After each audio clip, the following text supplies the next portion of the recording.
Okay, let's talk about another guy. So we take a little bit of a jump on the consensus board now, and the next guy I'm keen to dig in on. Carlos spent a good amount of time talking about this guy last week. That is University of California, Santa Barbara pitcher, right-hander Tyler Bremner. Came into the season as a consensus top 5 profile, 6'2", 195. Had a, I guess you could call it, uneven start to the season, but rebounded nicely in the second half. 77.1 innings this season, 3.49 ERA, but a 2.14 FIP. Struck out 35.8% of hitters, walked 6.1. It's a metrically excellent fastball, a good slider, and a changeup that's maybe one of the top 2 or 3, certainly in the college class. So you have 3 established pitches there. I think room to work on command. And I guess my first question about Bremner would be, and like this might be moot because I kind of have a feeling he's going to go above his consensus ranking. I think he's been maybe overcorrected on a little bit on boards. But if you're the Red Sox, Cubs, Twins picking in the teens, is this too intriguing of a profile for one of those teams to pass up? Because I think you can make an argument that Bremner has more upside than Witherspoon, who's ranked 9 spots ahead of him by consensus. So if you're one of those teams picking in the teens, is Bremner a guy on your radar? It's like, hey, this guy could fall into our lap, the way that Braden Montgomery kind of fell into the Red Sox lap a year ago. Yeah, I guess I don't put him quite at that level. I think he would certainly be of interest to teams drafting that level, or in that area. You mentioned Trey Savage earlier. We're talking about a similar-ish prospect, right? Similar-ish, yeah. And Savage was one of those guys that it's like when we got to 13, 14, 15, we sat here and we're like, well, he's got to go soon. Yep. And then he didn't go, and then he didn't go, and then he didn't go, and then I think where he ended up going, 2021. I think it was the pick before the Twins, to the Blue Jays. Yep. So I mean that's kind of the thing with Bremner, where I think this is where you got to talk about it. But once you get those top college guys off, how do we compose the rest of this draft to know if he's the best guy on these other teams' boards? Because you're gonna have high school hitters. Yep. Right. For sure. A ton of high school hitters, all the high school shortstops, and all the college shortstops, but some of those other college bats that we're not sure of.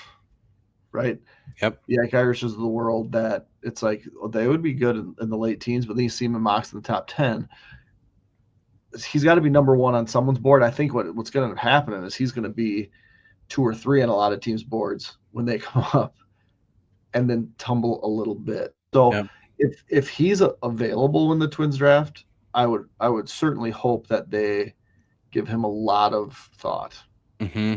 Right. But it's like if that one high school bat that they like is available, that's probably the way to go. Right. And so this is the part that he's going to fall in the area of the draft where teams are going to start to like kind of different dudes. Yep. And I don't know. I think that's probably the range he goes. You think he's probably going to be gone when the Twins draft? I think that he's been. So what we see on consensus board, which again is people are going to roll their eyes, is like there's like a lag time right between strong performance happening, and then people are like, oh, look at the strong performance happening, let's update our final board. Bremner had a poor first half and a really good second half. His consensus rankings are a little bit all over the place, and I think we're going to see a little bit of a correction like we have again, like some of these boards that haven't been updated since April. He's 35th. He's 25th on PBR from mid-May. Those are just very out of date at this point, to be honest. And I just think we're going to see he's sitting at 19. I'm gonna guess he's somewhere in the 13 to 15 range when it's all said and done. And I just sort of feel like, how is draft day going to unfold? Well, we know there's going to be some college bats pushed up. Some of those safer college bat profiles are going to get taken, your Merrick Houstons of the world, your Ike Irishes of the world. And then you're going to have a team who says to themselves, what do we do well? should we take a prep bat or like a high floored college pitcher who we're confident we can get into our rotation within 2 years, and someone's going to jump on that maybe before we get to like 16, 17. I know that's like a lot of variables, but that's kind of how I see it maybe playing out. See, and when I look at the draft order, it's the Cubs that jump out to me for him, right? Because once you get out of the top 10, tell me which of these teams are you like? Yeah, college pitcher. A's? No, college bat, I would say. Rangers? No, they're going to take Case and Cunningham. Giants? Maybe. No. Rays? No. Red Sox? Maybe. Twins? Why not? Cubs, right? I mean, yeah. But that's your range, 15 through 17. Then you get to the Diamondbacks, the Orioles, the Brewers, like that because I think that's where this becomes, like you mentioned, the variables. Yeah. Yep. You got 5 teams in there that we just don't see taking a college pitcher, drafting between 11 and 15. That's where he falls. Watch him go 11 now.